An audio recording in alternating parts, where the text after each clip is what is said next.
রমাদানে ফিটনেস ধরে রাখার উপায়। রমাদানে ব্যস্ততম মুসলিমরাও যেন আরও বেশি কাজ পাগল হয়ে পড়ে। বরকতময় এই মাস নতুন নতুন সব দায়িত্ব নিয়ে হাজির হয়। অফিসের কাজের চাপ, পরিবারের দায়িত্ব, তারাবিহ সালাত পড়া, সাহরিতে সময় মতো ওঠা, আর এসবের মাঝে অন্তত কয়েক ঘন্টা ঘুমানো। এসব কাজ করতে করতে মাঝে মাঝে আপনার মনে হতে পারে যে আপনি হয়তো দুইটি চাকরি একসাথে করছেন। এতে অবাক হওয়ার কিছু নেই যে সিয়াম পালনের সময় অনেক মুসলিমদেরই ক্লান্তি, অলসতা ও দুর্বলতার অনুভূতির সাথে লড়তে হয়। বর্তমান সময়ে সবাই নিজের প্রোডাক্টিভিটি বাড়াতে তৎপর। রমাদানে মুসলিমরাও চায় তারা যেন আল্লাহর ইবাদত বৃদ্ধি করার পাশাপাশি ঘরে ও কর্মক্ষেত্রেও নিজেদের প্রোডাক্টিভিটি বাড়াতে পারে। আপনি হয়তো অবাক হয়ে ভাবছেন, প্রোডাক্টিভিটি বৃদ্ধি করার এত ডামাডোল এড়িয়ে এই ভিডিওতে কেন রমাদানে সুস্বাস্থ্য বজায় রাখা নিয়ে আলোচনা করা হচ্ছে। কথা হচ্ছে, রমাদানে আমাদেরকে দিনভর অত্যাধিক পরিমাণে হরেক রকমের কাজ করতে হয়। এসবের পাশাপাশি নফল ইবাদত করতে পারার এবং আল্লাহর রহমত হাসিল করার দারুণ সুযোগও আমরা হাতছাড়া করতে চাই না। আর এজন্যই রমাদানে আমাদের উচিত আপন স্বাস্থ্যের প্রতি বিশেষভাবে মনোযোগ রাখা। আপনি যদি জীবনে কিছু অর্জন করতে চান বা কিছু করতে চান, তাহলে তার পূর্ব শর্ত হচ্ছে আপনাকে নিজের ফিটনেস ও স্বাস্থ্যের প্রতি নজর দিতে হবে। স্বাস্থ্যের ব্যাপারে হেলামি করে ক্লান্ত, শ্রান্ত ও অসুস্থ হয়ে পড়লে কিভাবে আমরা রমাদান মাসে আমাদের উপর অর্পিত প্রতিটি দায়িত্ব ইহসান ও প্রকৃষ্টতা দিয়ে করে যেতে পারব। একজন সচেতন মুসলিম হিসেবে আমাদেরকে আপন স্বাস্থ্যের প্রতি দৃষ্টিভঙ্গি বদলাতে হবে। আমাদের জীবনের নানাবিধ দায়িত্বের এক লম্বা তালিকা রয়েছে, যার সবগুলো হয়তো আমরা সবসময় পালন করতে পারি না। কিন্তু আমাদের স্বাস্থ্য এমন কোনো সাধারণ দায়িত্ব নয় যে তা রক্ষা না করলে আমাদের বিশেষ কোনো ক্ষতি হবে না, বরঞ্চ এর উল্টোটাই সত্য। আপনার স্বাস্থ্য হলো এমন একটি বিনিয়োগ যা অনেক বেশি লাভ আপনাকে ফেরত দেবে। আপনি যখন আপনার স্বাস্থ্য, ফিটনেস ও খাদ্য নির্বাচনের সময় বিনিয়োগ করবেন, তখন আপনার দেহ, মন ও নফস আপনার কর্মদক্ষতাকে সর্বোত্তমভাবে কাজে লাগাতে সক্ষম হবে। এই ভিডিওতে আমরা এমন 3টি কৌশল নিয়ে আলোচনা করব যা রপ্ত করতে পারলে রমাদান মাসে আপনি আপনার সর্বোচ্চ প্রোডাক্টিভিটি অর্জন করতে পারবেন। মনে রাখবেন, সুস্বাস্থ্য মূল লক্ষ্য নয়, বরং এটি আধ্যাত্মিক ও পার্থিব সাফল্য হাসিল করতে সহায়ক একটি মাধ্যম মাত্র। প্রাথমিক পদক্ষেপ। রমাদানে আপনার সুস্বাস্থ্য বজায় রাখার পথে সম্ভাব্য বাধাগুলোকে শনাক্ত করুন। রমাদানে স্বাস্থ্য এবং ফিটনেসকে প্রাধান্য দিতে হবে, কারণ এটি আপনাকে কর্মক্ষেত্রে এবং ঘরে সর্বোচ্চ প্রোডাক্টিভিটি বজায় রেখে ইহসান ও প্রকৃষ্টতার সাথে ইবাদত করার জন্য পর্যাপ্ত শক্তির যোগান দেবে। আমাদের সবারই আলাদা আলাদা সীমাবদ্ধতা রয়েছে, যা আমরা নিজেদের সাথে করে রমাদানে নিয়ে আসি। প্রত্যেক মানুষের নিজস্ব মেডিকেল হিস্টোরি, বর্তমান ফিটনেস স্তর, পারিবারিক পরিস্থিতি, দিনের প্রাপ্ত সময়, কাজের পরিস্থিতি এবং আরও অন্যান্য অনুষঙ্গ রয়েছে, যেগুলো থেকে তার নিজ নিজ হেলথ চ্যালেঞ্জগুলোর উৎপত্তি হয়। মুসলিমদের মধ্যে অনেকের ডায়াবেটিস আছে, অনেকের আবার সময় সীমিত। অনেক মুসলিমদের দীর্ঘ সময় অফিস করতে হয়, কেউ মাত্রাতিরিক্তভাবে পারিবারিক কাজের চাপ সামলান। রমাদানে এই চ্যালেঞ্জগুলোকে স্বাস্থ্যের ক্ষেত্রে বাধা হিসেবে দেখার পরিবর্তে আমরা বরং এই পরিমিতিগুলো ব্যবহারের মাধ্যমে রমাদান মাসকে সবচেয়ে স্বাস্থ্যকর এবং সর্বোচ্চ কর্মশক্তি সম্পন্ন মাস বানাতে পারি। সেই লক্ষ্য অর্জনের জন্য একটি বাস্তবসম্মত পরিকল্পনা প্রণয়ন করা গুরুত্বপূর্ণ। রমাদানে কর্মব্যস্ত মা ও পেশাগত কাজে ব্যস্ত লোকদের জন্য প্রতিদিন 30 মিনিট ব্যায়াম করা বেশ কঠিন কাজ। প্রতিদিনের কাজের জন্য বেশি চলাচল করার দিকে মনোনিবেশ করার মাধ্যমে ব্যায়ামের লক্ষ্য পূরণ করা যেতে পারে।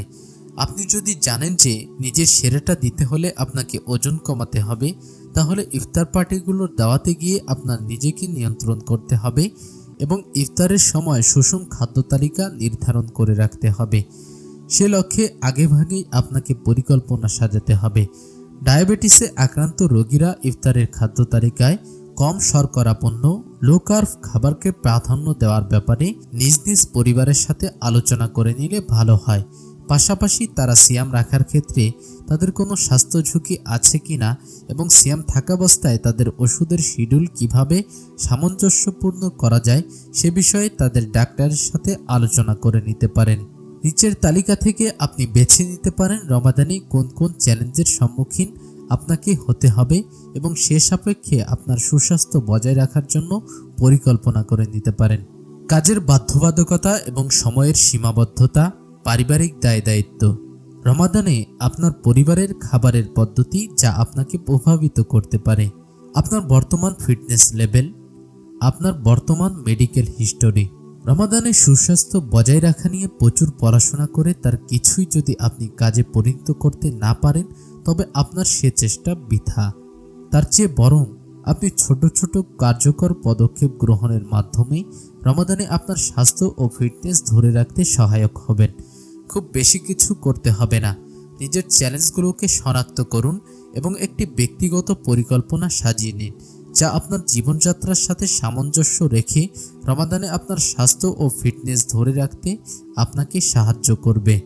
রমাদানে আপনার নিজস্ব চ্যালেঞ্জগুলোকে চিহ্নিত করার পরের কাজ হলো রমাদানে নিজেকে পূর্ণমাত্রায় বিকশিত করার জন্য যা যা পদক্ষেপ নেওয়ার প্রয়োজন তা নিয়ে চিন্তা ভাবনা করা।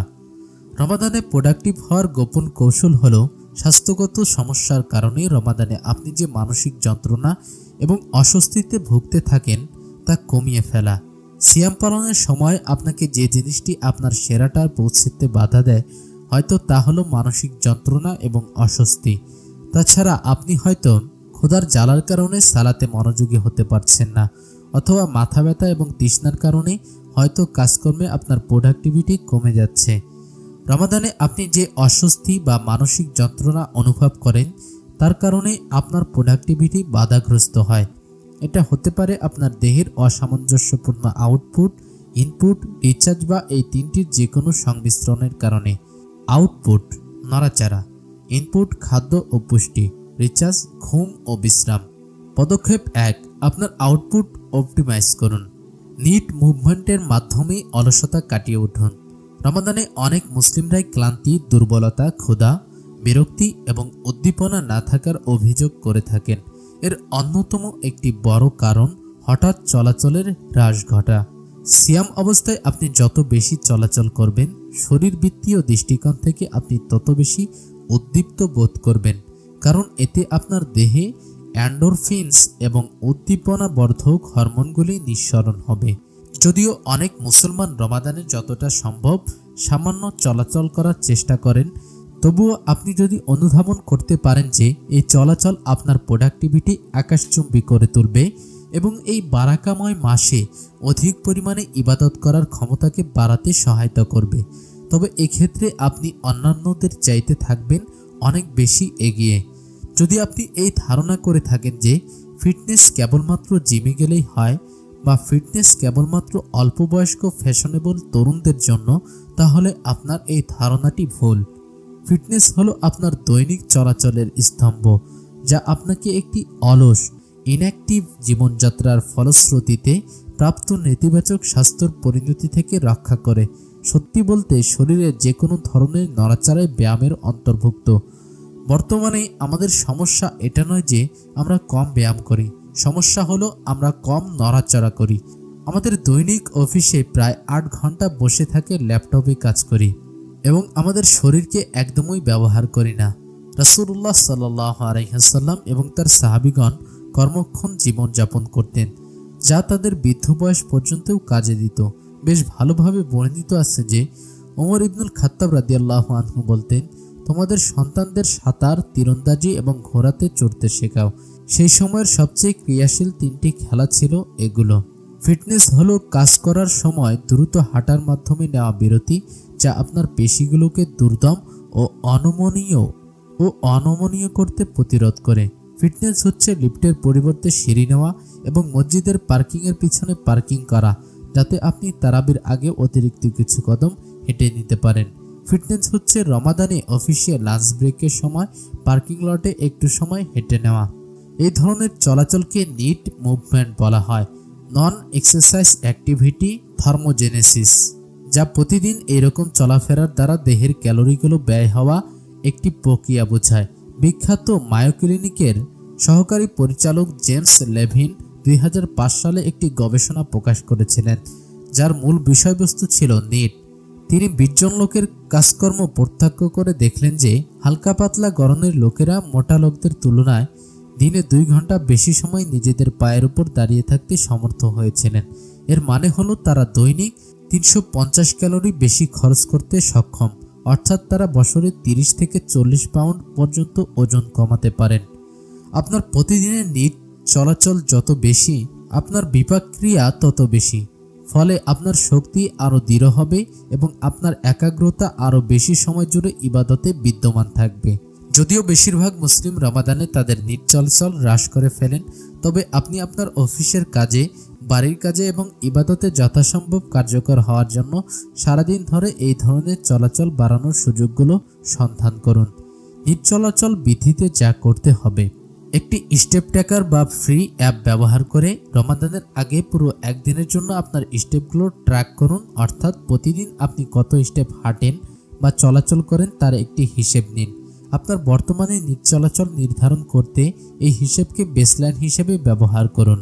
রমাদান শুরুর একদিন আগে 10,000 স্টেপ বা তার কাছাকাছি পৌঁছানোর লক্ষ্য রাখুন, যাতে আপনার শরীর অনাহারে থাকা অবস্থায় আপনার নতুন ধরনের চলাফেরার সাথে মানিয়ে নিতে পারে। রমাদানে সিয়াম রাখার সময় এই নতুন লেভেলের মুভমেন্ট বজায় রাখতে প্রতিশ্রুতিবদ্ধ থাকুন। Increasing your NEAT movement in Ramadan in how you can avoid the sloth and laziness that plagues so many Muslims in this blessed month. রমাদানের নিট চলাচল বৃদ্ধি করার মাধ্যমেই আপনি এই বরকতময় মাসে অনেক কুড়েমি এবং অলসতার অভিশাপ থেকে নিজেকে বাঁচাতে পারবেন। পদক্ষেপ 2, আপনার ইনপুট অপটিমাইজ করুন।